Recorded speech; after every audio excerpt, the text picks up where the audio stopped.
Me people, I've been watching the propaganda being pushed across Africa to separate South Africa from the rest of the continent. And honestly, I don't understand why more people are not speaking about this, right? As a foreigner who has lived in South Africa for 17 years, I believe that I'm qualified to speak on this issue, right? And I suspect that many foreigners will also agree with me on this one. Yes, things are tense today, right? Yes, there are serious problems here, but it was not always like this, right? Let me tell you a story. Growing up in Zimbabwe, many of our mothers were cross-border traders. They traveled here to South Africa to buy and sell goods, right? Before many of us ever set our foot here, right? If you're Zimbabwean, you know exactly what I'm talking about here, right? Our mothers came back home with stories of kindness here. They came back with clothes, man, sometimes with food.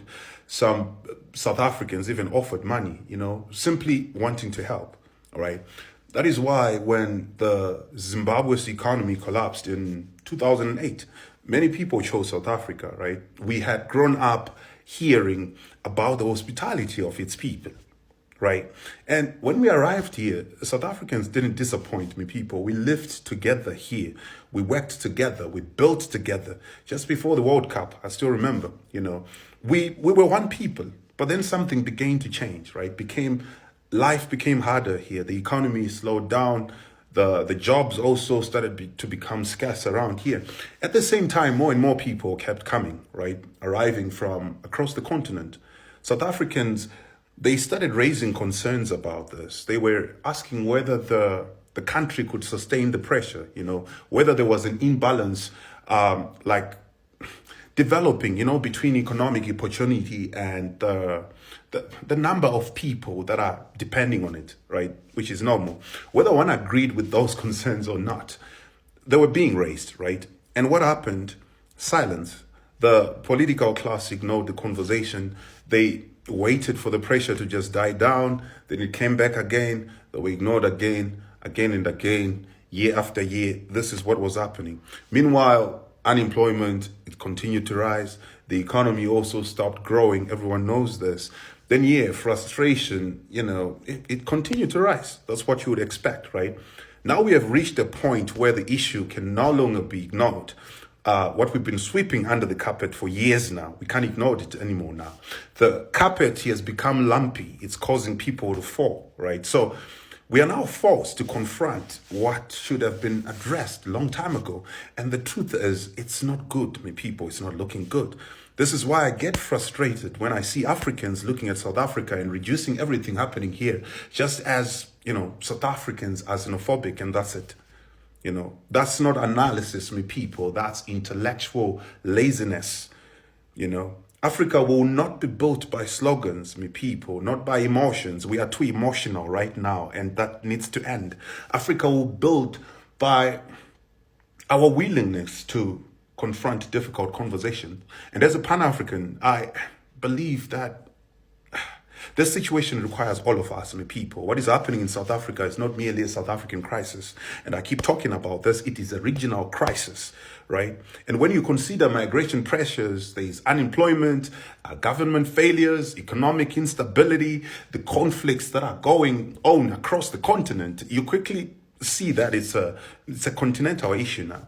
So you cannot solve continental issues with national conversations alone. That's what we're talking about here. South Africa needs Africa to listen, not to attack them, not to label them, not to dismiss them, just to listen, right? Because Pan-Africanism itself is not the refusal to discuss problems, my people. It is the courage to discuss them, but honestly, for a change, right? When South Africans say we hear your message about one Africa, but we can't fit the entire continent in South Africa here, that concern deserves engagement, my people, not just attack. Real unity requires honesty and difficult conversations. It requires understanding the forces that are shaping our reality and working together to find solutions to solve them, right? If we cannot do that, then we should as well just stop pretending that we're serious about unity around here, right? And lastly, I want Africans also to understand something important here.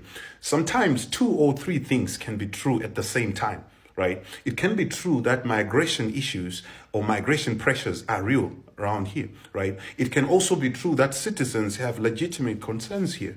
It can also be true that violence against innocent people is not right, right? And must be condemned. These truths, they don't cancel each other out, me people.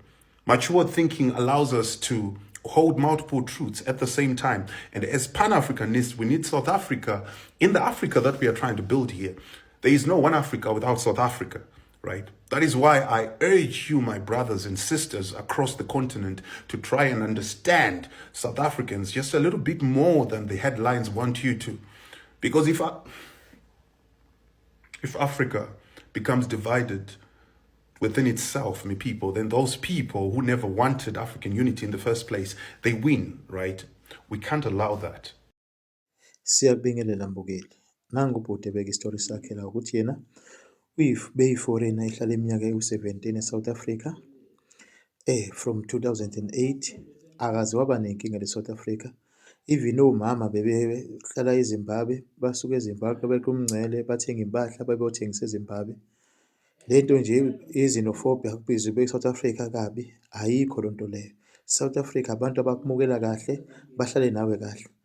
Kodwa-ke ngesimo esiphoqayo sezomnotho, amathuba omsebenzi ebhizi encipha, umnotho ohlelwa amandla, amathuba omsebenzi engabi khona, yiko lokhu sekubange sekuguqula isimo eSouth Africa ukuthi kuqale kubhekane ngesiqu zoboya ukuthi no, hhayi ama-foreigner ngathi asibangela inkinga. Uhulumeni abhizi ayizibe indaba kuze kufike isikhathi-ke la abantu baseNingizimu Afrika khona bethatha iy'nyathelo. Mbukeli, awuyibukele nawe le video lena bese ubona umbeko wakho ukuthi uthini ngale nkulumo yabhoti ukuthi i-South Africa cha, singabantu abaphathelana kahle, i-hospitality yethu nje cha yinhle. Lokhu bhizi kukhulunywa amazwe abafowethu bamanye amazwe khona le-Afrika akusilo iqiniso. Siphinde sihlangane kwividiyo elandelayo. Bye bye.